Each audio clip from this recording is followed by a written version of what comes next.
E aí galera, beleza? A partir de agora iniciamos o nosso estudo sobre integrais. Essa primeira aula é uma introdução. A integral surge a partir de um problema que é o problema de determinar áreas de regiões planas. A integral, ela dá pra gente a área de uma região plana S delimitada pelo gráfico de uma função contínua não negativa y igual a f de x pelo eixo x e por duas retas verticais, x igual a A e x igual a B. O que isso quer dizer, professor? É bem fácil, tá? Observe essa região S que nós temos pintada em laranja aqui, tá? Veja que essa região está acima do eixo x, está abaixo do gráfico dessa função y igual a f de x e está entre essas duas retas verticais, x igual a A e x igual a B. Então, nosso problema é calcular a área dessa região S, que vai ser, portanto, a integral definida dessa função aqui, de A até B. Para fazer isso, a gente vai usar a seguinte ideia. Vamos aproximar a área da região S por retângulos. Como assim, professor? Eu vou tentar preencher a minha região S colocando retângulos ali. Aí eu faço a soma das áreas desses retângulos, né, para ter uma aproximação da área da minha região S aqui, tá ok? Inicialmente vamos aproximar por três retângulos. Esses retângulos, eles têm todos a mesma largura, todos eles têm a mesma base, certo? Então a base do retângulo vai estar aqui no eixo X, né? E aí eu vou colocar de modo que a extremidade superior direita do retângulo seja um ponto da função, tá ok? Então aqui está o nosso primeiro retângulo. Extremidade superior direita é um ponto da função. Poderia ter usado a extremidade superior esquerda como um ponto da função? Poderia. No fim das contas, dá na mesma, tá? Tanto faz. Bom, o segundo retângulo, ele vai vir então até aqui.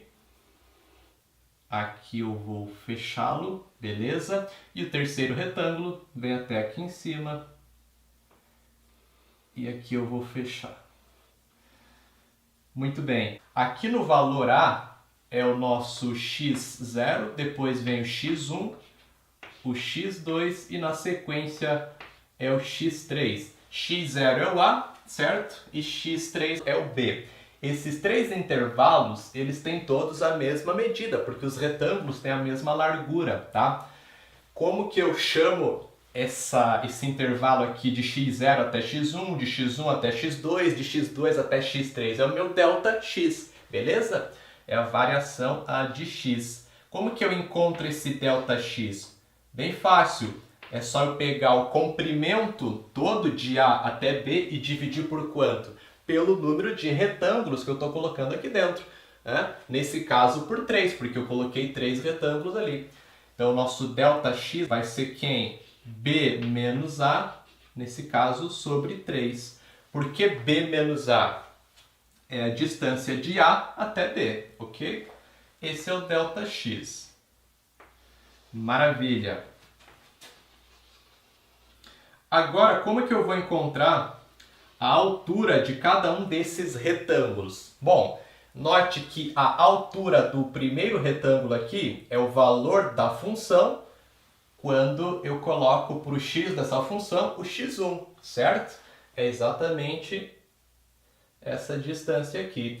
Já a altura do segundo retângulo é o valor da função no x2 e a altura do terceiro retângulo é o valor da função no x3. Por isso que a extremidade superior direita é um ponto da função, para eu conhecer, né, a altura desse retângulo. Então é o valor da função aqui no x1, no x2 e no x3. Certo, mas quem é esse x1?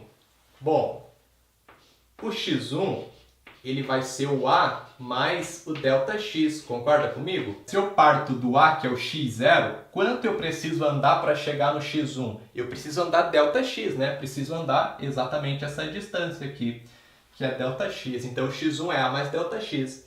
Quem é o x2?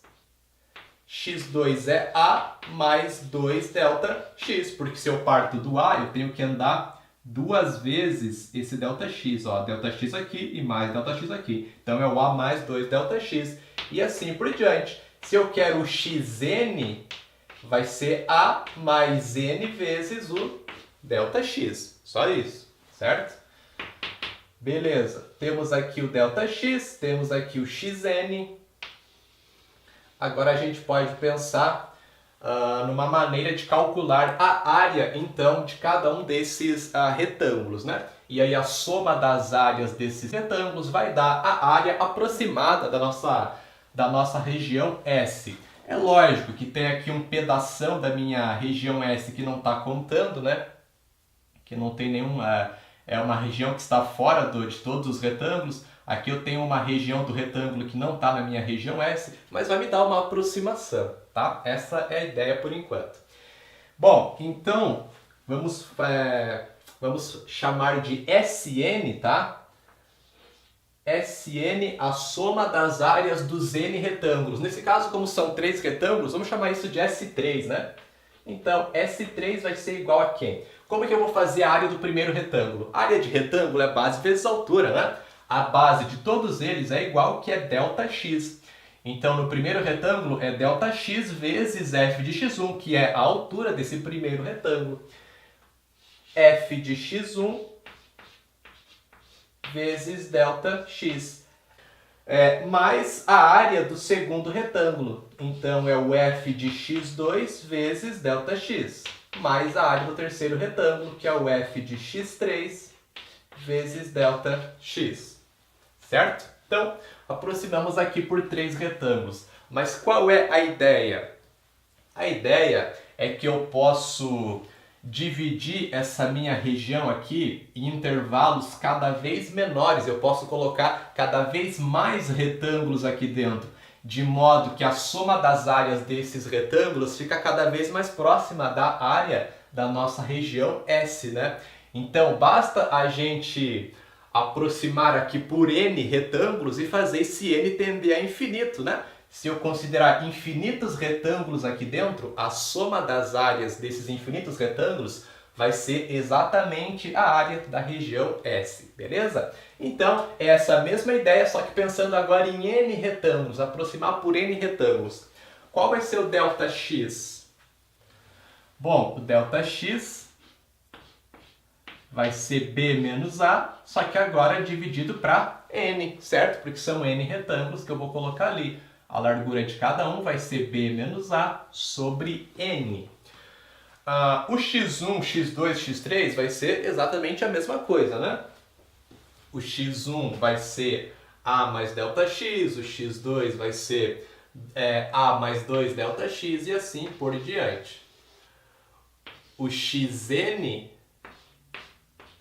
é A mais N vezes ΔX. Ok. Fazendo a soma das áreas de todos esses N retângulos, a gente vai chegar numa coisa assim. Vamos chamar de SN então, né? A soma das áreas dos N retângulos. F de x1 vezes ΔX mais f de x2 vezes ΔX mais f de x3 vezes ΔX, mais f de x4 vezes ΔX, e assim por diante, né? Até chegar lá no último retângulo, onde eu vou ter f de xn vezes ΔX, ok? Bom, essa soma, eu posso escrever ela de uma outra maneira. Isso aqui é um somatório, tá? A gente vai escrever assim. É o somatório. Esse ezinho aqui diferente é o símbolo de somatório, tá? Então é o somatório de f de xi ΔX, onde esse i ele vai de 1 até n. O que significa isso aqui? Esse símbolo indica que é um somatório, então é uma soma de parcelas que eu vou ter ali. Esse i igual a 1 e esse n ali em cima indica que o meu i vai ser 1, depois vai ser 2, depois vai ser 3, depois vai ser 4, depois vai ser 5, até chegar lá no n. Quando chegar no n eu paro, tá?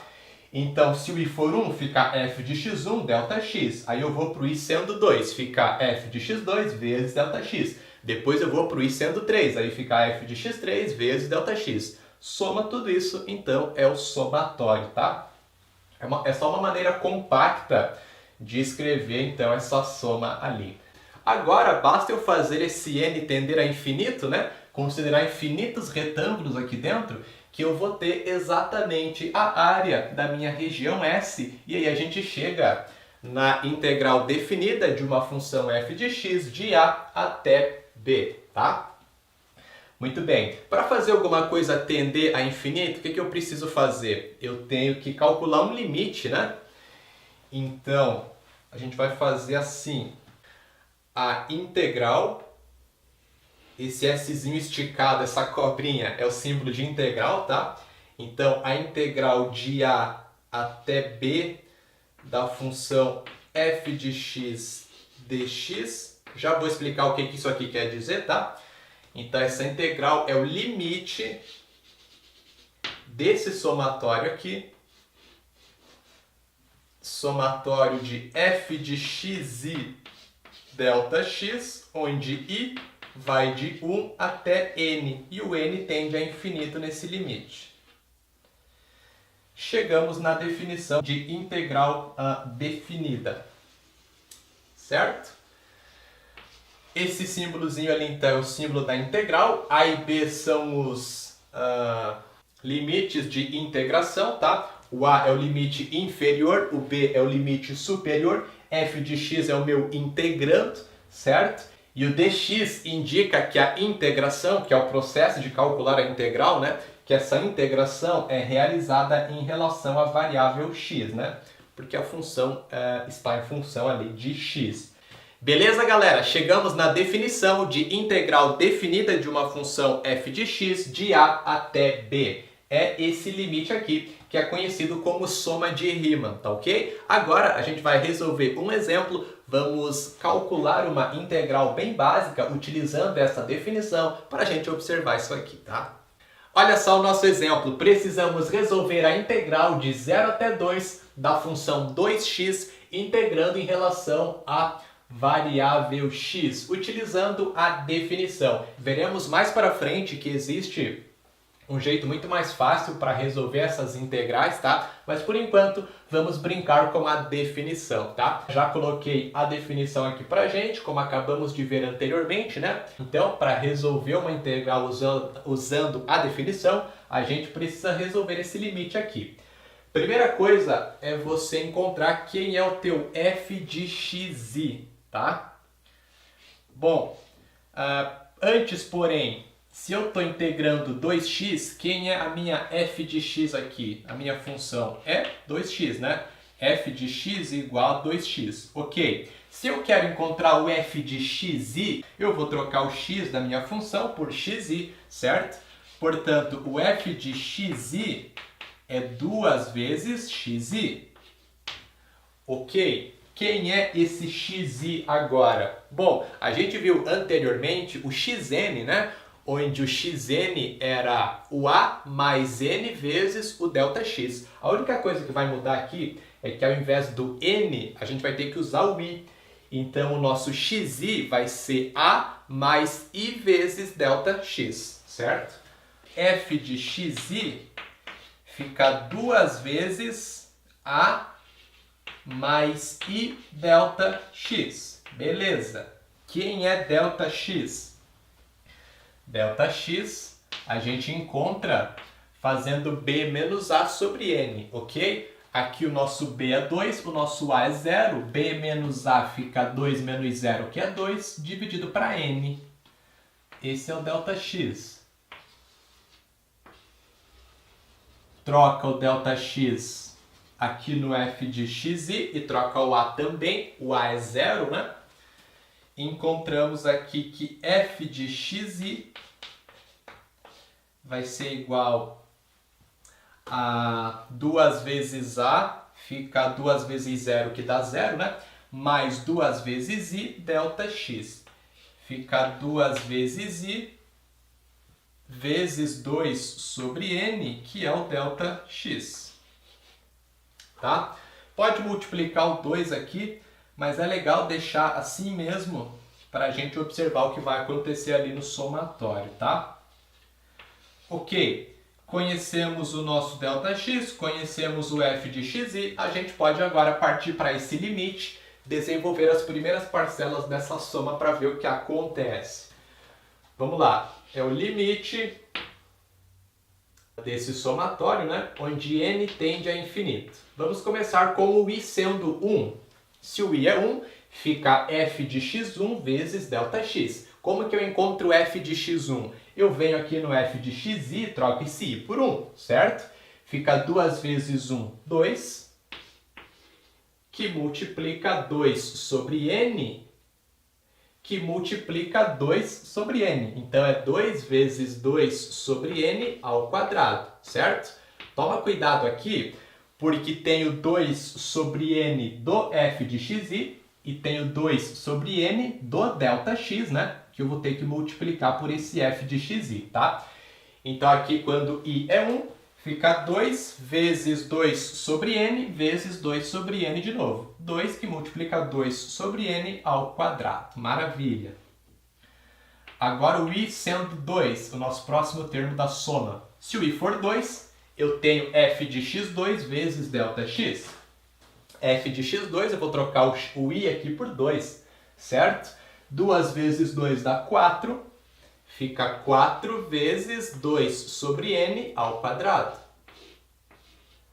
Beleza, na sequência o meu i é 3, fica 2 vezes 3 que dá 6, 6 vezes 2 sobre n vezes 2 sobre n de novo, 6 que multiplica 2 sobre n ao quadrado e assim vai. Já dá pra gente perceber o que está acontecendo, tá? Você tem que desenvolver essa tua soma até você observar algum padrão para conseguir fatorar essa soma. Nesse caso aqui, temos o 2 sobre n ao quadrado, que ele é um fator comum a todos os termos da soma, né? Então eu posso colocar esse cara em evidência. Eu vou escrever assim, limite, quando n tende a infinito, de 2 sobre n elevado ao quadrado, que multiplica 2 mais 4 mais 6 e assim vai. Bom, se eu olhar 2, 4 e 6, essa sequência é uma progressão aritmética, né? É uma progressão aritmética de razão 2. Os termos estão aumentando aqui de 2 em 2. Portanto, basta você lembrar qual é a fórmula que fornece para a gente a soma dos n termos de uma PA, de uma progressão aritmética. Eu vou colocar aqui. Essa soma S de n é dada por A1 mais AN multiplicado por n dividido por 2. Ou seja, é o primeiro termo mais o último multiplicado pela quantidade de termos, tudo isso dividido para 2. Vamos aqui para nosso limite. Limite quando n tende a infinito, de 2 sobre n ao quadrado, vezes essa soma aqui, né? Bom, quem é o nosso A1? É 2, o primeiro termo da soma. Beleza. Fica 2 mais AN. AN é o último termo. Como é que eu vou saber o último termo, professor? Se esse n aqui vai para infinito, nunca vai terminar essa sequência. Tem que pensar o seguinte. Se eu tivesse aqui só esses três termos, se eu parasse aqui no 6, não fosse para frente, note que o último termo é 6 e a quantidade de termos é 3. O que isso quer dizer? O último termo é sempre o dobro da quantidade de termos, nesse caso aqui. O próximo termo seria 8, né? 8 é o dobro de 4, que seria a quantidade de termos. O que isso quer dizer? O último termo é sempre o dobro da quantidade de termos, porque a razão aqui é 2. Você pode observar isso também utilizando a formulazinha do termo geral de uma PE, de uma PA, uma progressão aritmética. Ela diz que o AN é igual ao A1 mais n menos 1 vezes a razão. Lembra disso? Esse AN é o último termo. É o que a gente quer justamente descobrir, né? A gente sabe que o A1 é 2 e que a razão R é 2 também. Os termos estão aumentando aqui de 2 em 2. Então fica 2 que multiplica n menos 1 vezes 2 que é Aliás, aqui é 2 mais esse n menos 1, né? 2 mais n menos 1 vezes 2, que é a razão. Esse n é o próprio n, porque eu tenho n termos aqui, né? Não tem um número determinado de termos ali. Então, isso é 2 mais 2n menos 2. Menos 2 mais 2, 0. Eu sei que a n é igual a 2n, certo? Se forem 3 termos, o último é 6. Se forem 4 termos, o último é 8, e assim vai. Sabemos, portanto, que se tiverem n termos, o último é 2n. Está aqui. Isso aqui vezes n, que é a quantidade de termos, fica o próprio n. Tudo isso dividido para 2. Agora basta resolver esse limite quando n tende a infinito. Como é que eu faço para resolver um limite quando a minha variável vai tender a infinito? Eu tenho que fatorar colocando a maior potência em evidência, né? Primeiro eu vou ter que desenvolver essas multiplicações aqui. Vamos lá. Limite quando n tende a infinito de quem? Bom, temos 2 sobre n ao quadrado, isso é 4 sobre n ao quadrado, né? Que multiplica 2n mais 2n ao quadrado, tudo isso sobre 2. Agora eu multiplico essas duas frações aqui. 4 vezes 2n é 8n, mais 4 vezes 2n ao quadrado, fica mais 8n ao quadrado, ok? Sobre 2n ao quadrado. Fatoramos isso colocando n ao quadrado em evidência, agora porque é a maior potência ali. Limite quando n tende a infinito de n ao quadrado, que multiplica, bom, agora eu divido, né? 8n por n ao quadrado, fica 8 sobre n. E aqui mais 8, certo? Sobre 2n ao quadrado. Agora eu posso simplificar n ao quadrado, beleza? Fica limite de 8 sobre n mais 8, tudo isso sobre 2, quando n tende a infinito. Agora é só eu fazer se n tender a infinito. Esse 8 sobre n vai para quanto? Vai para 0, né? Porque eu vou dividir um número por uma quantia cada vez maior, isso vai tender a 0. Então isso aqui vai para 0. Fica 8 sobre 2. 8 sobre 2, que dá 4. Pronto. Esse é o valor da nossa integral, tá? A integral de 0 até 2 da função 2x integrada em relação à variável x dá 4. Uma coisa legal que a gente pode fazer na integral definida é o seguinte. Observar o gráfico da função, tá? A função que a gente tem aqui é 2x. 2x é uma reta que passa pela origem, né? Se o x for 0, y dá 0 também. Aí eu pego aqui um valor para x, por exemplo, 2. Se x for 2, a função dá 4, né? A função é 2x. Se x for 2, y dá 4. Então a gente esboça o gráfico aqui dessa função. Vamos marcar aqui.